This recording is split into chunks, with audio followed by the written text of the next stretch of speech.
Welcome, ladies and gentlemen, to the Superbet Chess Classic, a long game over-the-board chess tournament with many of the top 10 players in the world participating in Bucharest, Romania. The video is named what it's named because today really was a very fun day of chess. Finally, we got some good excitement. I'm going to take you through every single game. I am going to have more energy than I did in previous recaps. I'm wearing a shirt that you've never seen before. At least on me. Maybe you've seen it just in a store somewhere. Yeah, here we go. And then afterward, I will fill you in on the results. Okay, so game number one, we've got the two grandmasters from Azerbaijan. We have an invitation by Teimour to play either the King's Indian or the Grunfeld. He does, Teimour is one of the most famous King's Indian practitioners in the world. But once Shahryar commits to G3, he's playing the Catalan style setup against the King's Indian.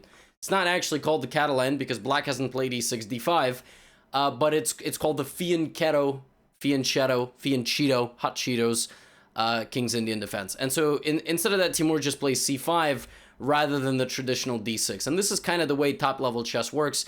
You see what your opponent is going for, and you improvise. Knight c3, developing queen c7. Here, a unique move. This pawn is hanging, and here Shahryar just completely doesn't see... No, he plays knight d5. Knight d5 looks like you hang this pawn, but you don't because knight takes e7 as a check, and you will be winning the pawn back. So we have knight takes, c takes, d6, and white castles. At this point, not a lot of games remaining in the database. White has a slight space advantage due to this pawn on d5, but this bishop for black is extremely strong, and if white is able to somehow expand everything into the center and bring this rook over here and control this file while suppressing the development of these two pieces, white will have an advantage. Unfortunately, black is just not going to sit there and allow you to do that. Black is going to make a couple of very cryptic queen moves. That targets this pawn, and it allows also your knight to come out and actually potentially sit on b6 next to the queen, or jump to the middle, and you will see that happening in a moment. There comes knight d7. You would think, why isn't he going here? Well, his bishop is just going to be a target if it comes out. Like, it's just going to get attacked. He will probably just have to go back. Right, so knights come before bishops because knights are a little bit less flexible. Bishops are more flexible. They can wait a little bit longer and then kind of come out later. E4, knight e5, bishop g5. And again, we see the kind of the reasoning for putting the queen on a6. It teams up with the knight on these two squares. In this position, we got bishop f1 attacking the queen. The queen slid over.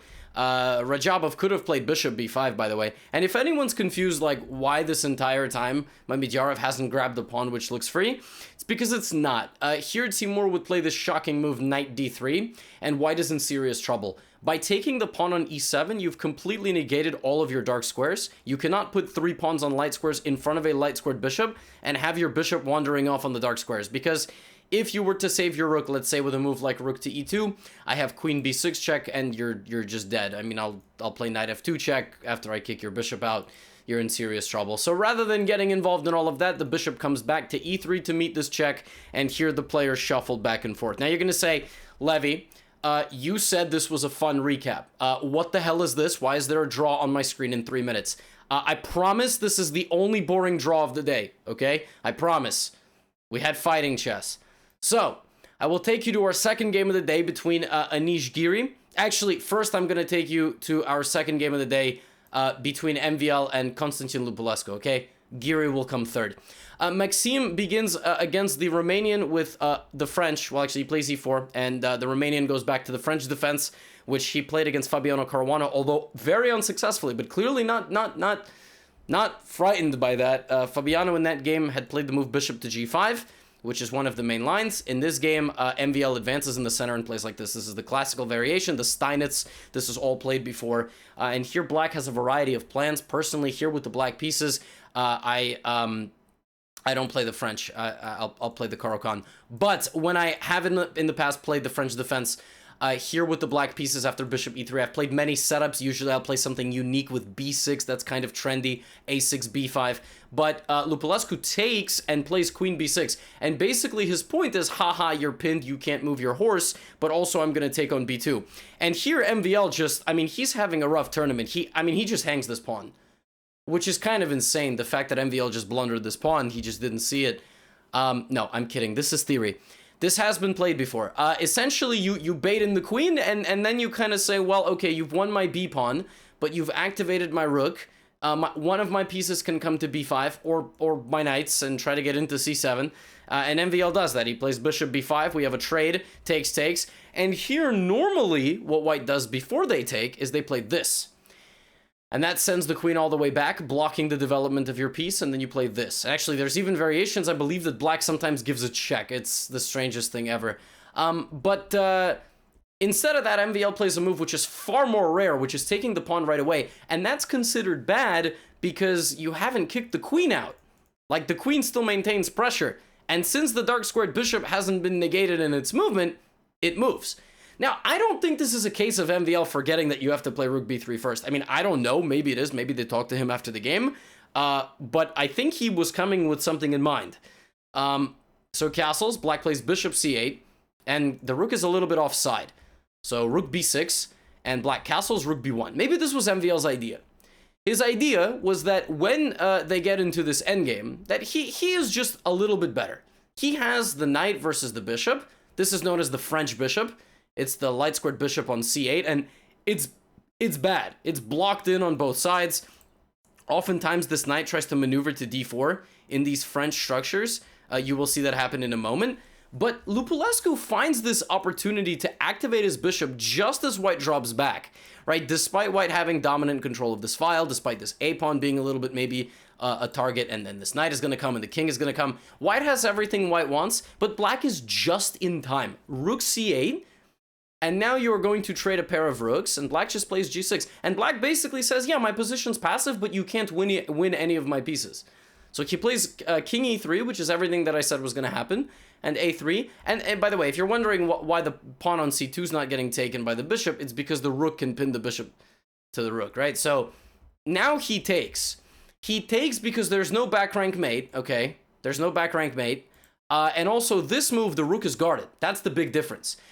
Earlier, the rook was on c8. There was no way to protect it. But now, if you just move your bishop to this nice square on d3, if king takes bishop for free, you take the rook. So takes, and now you can probably only take with the bishop. But if you were to take with the pawn, I mean, maybe you would hold the endgame, but there is zero need to do this. It's actually instructive. You would think, oh, I take with pawn and then pawn become queen. Me so smart.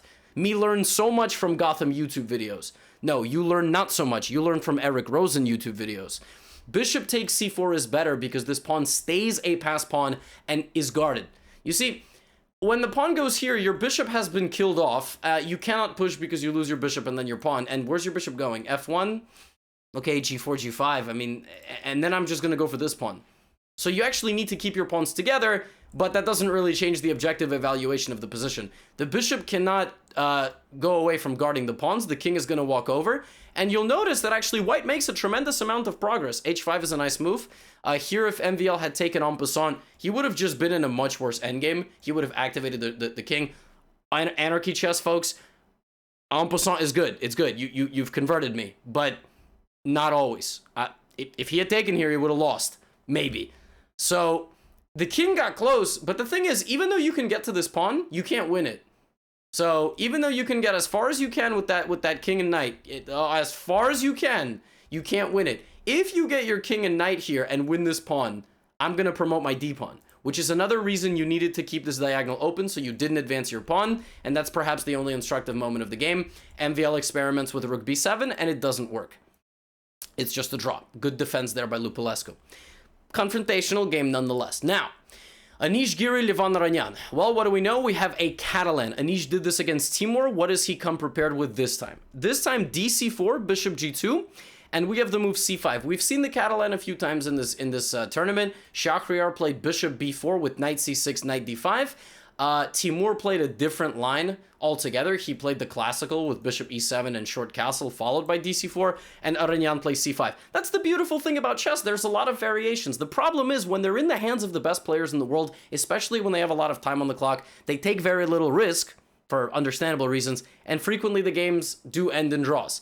I mean, I would like it another way, but that is just the truth. Now, what that means moving forward for how we can market chess to a global audience, I don't know. But the highest quality chess does ultimately end in a draw. Now we have this position and knight d2. This is all theory, and basically what black is saying here is, I've won a pawn, I will now give it back to you, ha! You have to damage your pawn structure, and I'm just gonna castle out of danger. We have about 600 games in the database up until this moment. Knight b3 is a move, bishop e7, and white is like, bro, me have Catalan bishop, me have open file, your bishop on c8 is terrible, if you ever move the pawn here, it will just become a target. And now I play this move c4, you try to get your bishop and connect your rooks. And in this position, there are about maybe 300-400 games still in the database. The bishop likes to come out. Anish Giri here plays a move that has never been played, which is a pretty big accomplishment. On move, 13 of the Catalan, a4. Now that might not look like the scariest move. I mean, what the heck is this? Is he trying to play a5, a6, take the pawn, take the rook, take the king, and win? I think Levon is going to see that coming. It's just, again, the top level wrinkle. Okay, so let's see how we react. Rook comes to the middle. Anish plays bishop to b2. Okay. Levon plays bishop c8. It's actually funny. Rook a d8 is, according to the computer, an inaccuracy. It's very difficult to decide where you're supposed to put your rooks. Computer liked rook c8, rook d8. It liked that setup. It liked rook f, rook a, but you are not the first or the last person to confuse where to put your rooks, and Levon is just as guilty. Levon tries to trade rooks right away.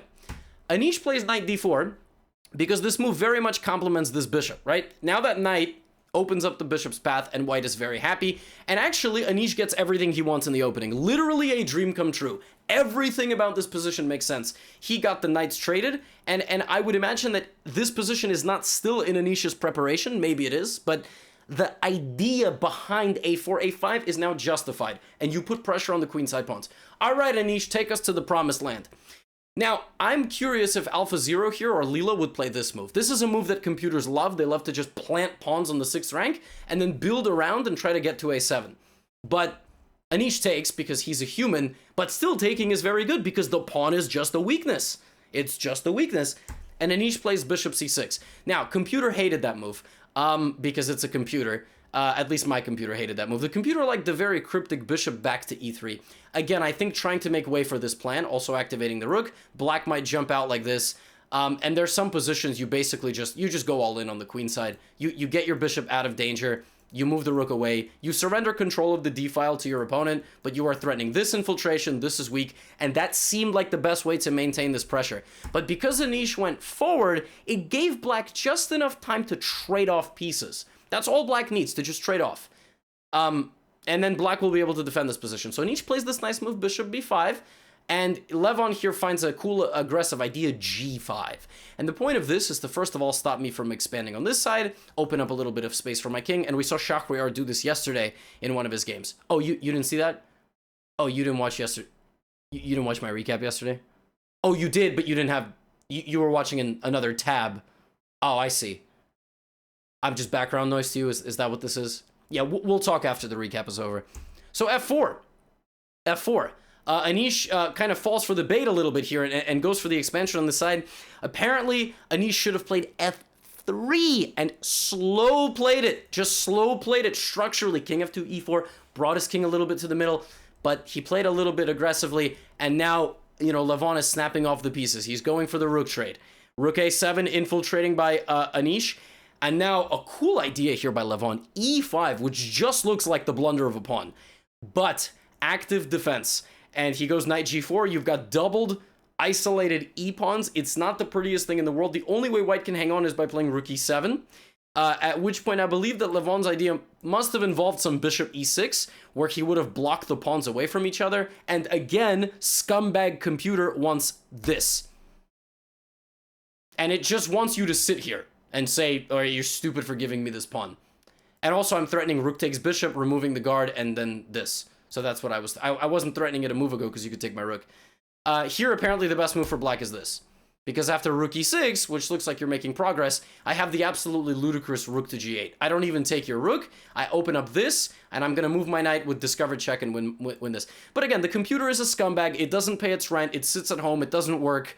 Yeah, I mean, it doesn't, whatever. Rook a8 instead was played by Anish. He decided to give this back, and now we begin the process of the game where the Super GM has abandoned his hopes in the position, believing in his opponent's defense. We have a simplification, and every single piece begins to get traded, and repetition occurs. Now, this is very common.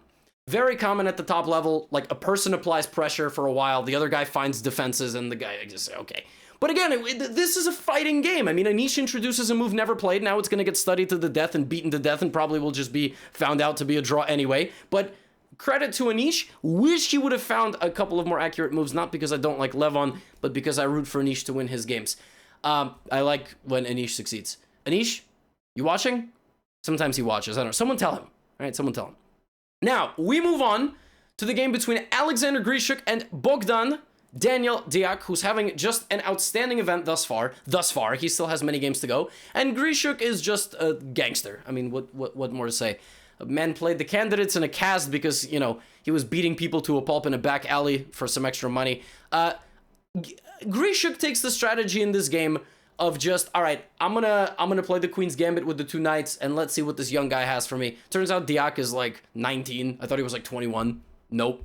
C5. And Diak goes for this line that we have seen a ton in these online events. CD5, and not a recapture this way, but CD4. And what we've been seeing online is like some really weird stuff. We've been seeing like some lines where, I mean, you take E6 and then like the entire center explodes. It's like Queen D4. We've been seeing ED5 and E4 and some Knight C6. No, we've been seeing like this is the line we keep seeing in these online events. But in this game, we have Queen D4 and Bishop G5. Now, folks, let's learn some stuff, okay? GothamChess is the best YouTuber, fact number 1. Maybe chess YouTuber? Maybe just YouTuber, period. I don't know. Number 2, isolated pawn positions are very interesting. The person with the isolated pawn wants to keep pieces on the board and advance this pawn forward to trade it in an advantageous manner to complement those active pieces. The person playing against the isolated pawn wants to remove certain pieces from the board to make that pawn weak, isolate it, it's in the name, and then win it in the endgame. So let's see what happens. E3, castles, bishop E2, knight C6. In general, the person playing against the isolated pawn wants to have dominant control of that square in front of it, which means 3 pieces in this case. We have bishop E6, and now we begin the conflict. Queen B6, A3. The point of A3 is not that this pawn is gone because the queen gets trapped, but more to protect the B4 square and maybe play B4 in the future and just to spoil something that happens 12 moves down the line. So rook D8, rook D1. He brought his F rook, I bring my F rook.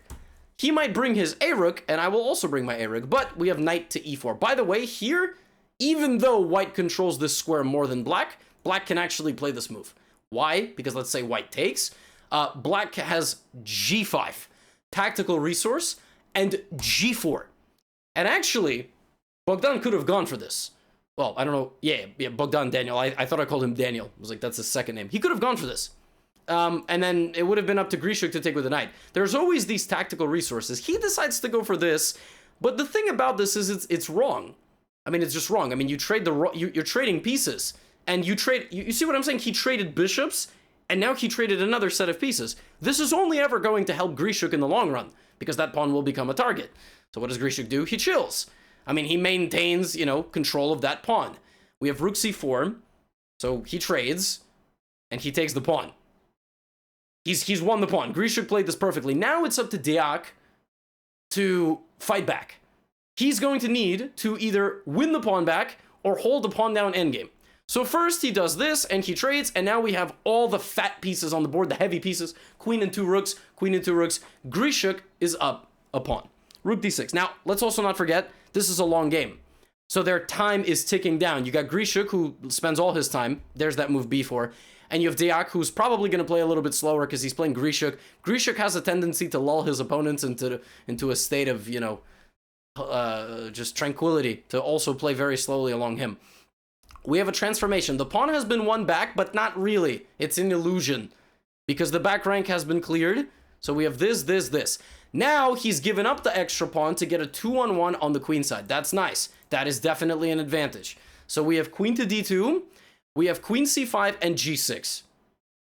Queen c3, queen f4. The rest of the game is going to depend on whether or not Grishuk can advance the queenside pawns. And Diak is going to do a lot of defending. He's going to kick the queen out. Oh, we're going to get a queen trade? Queen endgame? No queen endgame. Okay, queen e5. And they do a little bit of this shuffling until move 40. This is the 40th move. Why is this important? Because now that we have no time on the clock, we get the extra time. In classical time format, you get time added on the 40th move. Like, hey, this is a little booster seat, a little third wheel on the bike to give you a boost of time to carry you through to the promised land. Also on move 60, I believe in this event, you get extra time, like 15 minutes. They say, all right, you only get 15 minutes, get out of here. But I'm not sure. I'm not sure if that's the time format in this event. And again, we have a lot of shuffling. We have advancement on the queen side. It's everything you would have asked for. Now, just don't move your rook. Any rook move, you hang mate. Okay, so that's my bit of analysis here. Queen d4, queen b7, queen e3, rook a1. It's a lot of shuffling. Oh boy, repetition? Nah. G4. G4, trying to expand on this side of the board. It's very difficult to make progress, so you got to try to take some space.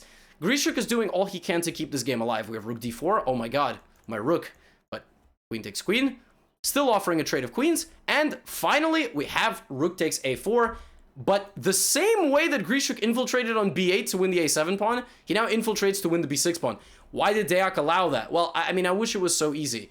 Deac must have thought that just queen b8, there was just nothing. I mean, he must have just thought that it was just not possible to play this move. Or he must have seen something here. Maybe he thought that, you know, he had to play like check and trade queens, but the queen trade's bad. You can't get into a rook endgame down a pawn. Apparently he had to go here. That was the move that he had to spot.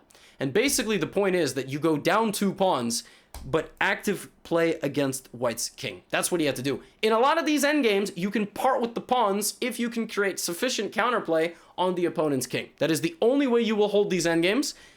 Keep that in mind for your future endgames. Passive defense rarely works, and also going down to 1 pass pawn now rarely works. And all Grishuk did now as the game went on is he realized that he can make the correct rook trade. Of course, Deac said no, now the queen trade. And you say, Levy, you said this is bad.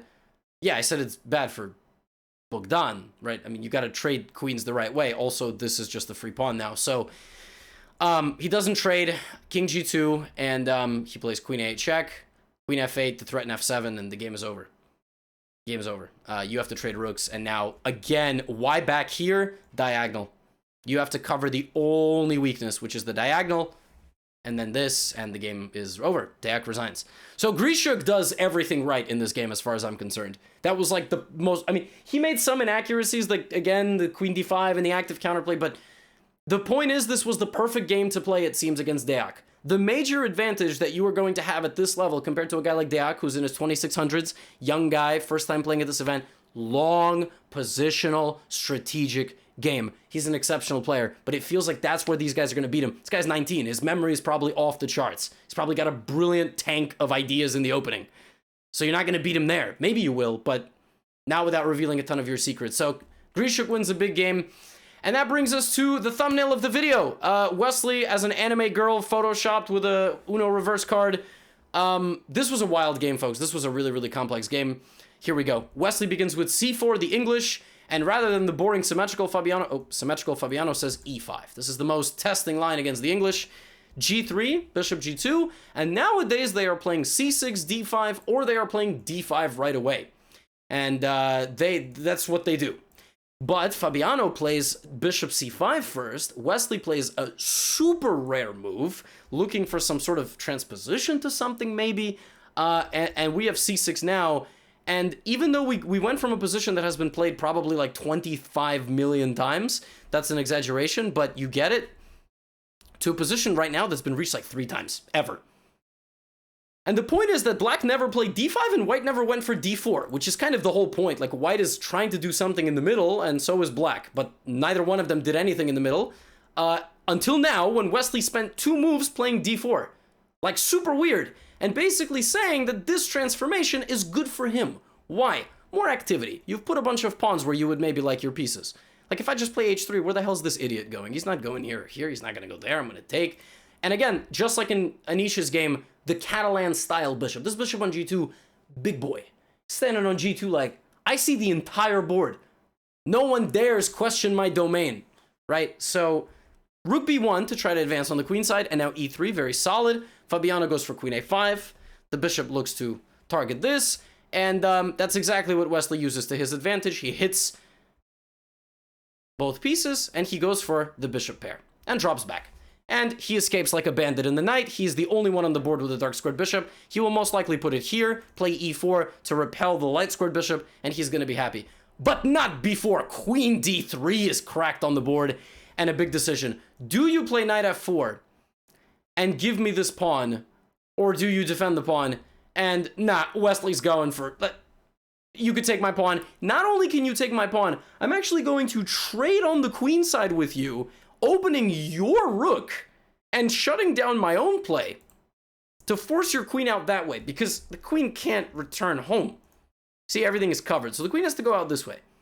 And now Wesley plays a very nice move, e4. So the point of this is that he doesn't get 2 bishops versus 2 knights. He doesn't want that. Wesley is going to play against the passiveness of this bishop. Maybe he'll take it in the future, but for now, by creating a cage on this side of the board, he's actually boxed out the bishop. This is all top engine stuff, and now he plays bishop c3. This is all like very like current events trending type of chess. Wesley now plays the move h4. He can take on f6 and damage the structure and then play h4. He chooses to play h4 right away to do that, to take, and then the bishop is trapped. Now black is more or less forced to respond with the h-pawn. Black also could have played rook d8 attacking the queen, but then queen c1, and here there is just the most scumbag engine move of all time, which is knight d5. You can take the knight with the pawn, but now the bishop escapes. And I have no weaknesses here anymore, and I do this. And here the computer just goes here, check, the king goes back, we can repeat moves, or I can play queen f5, and we will repeat moves in a moment. Don't you just hate computers? They kill all the fun. No, h5. And Fabi says, look, man, you can do this, you can damage my structure, I'm good, I'm still up a pawn, I'm Fabiano Caruana, I'm the second highest rated player in the world, I'm gonna win this game. But Wesley says, you know what, I'm gonna wait. Let me wait a little bit. I'm gonna wait a little bit, bring all my pieces to the party, because these pieces suck. They suck. He doesn't say that to him, you can't do that. But in his mind, that's what Wesley's thinking. He's thinking, yo, your pieces are terrible. What even is that? Are you even a knight? Are you a knight even on A's? Like, what is that?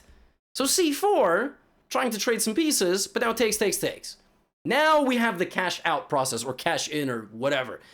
And you know what's funny? It looks like here, like Fabi can just take and bop, bop, oh, I'm gonna get a queen, except the game is over. This is a plus 25 position for white after simple rook move. And you just can't defend yourself.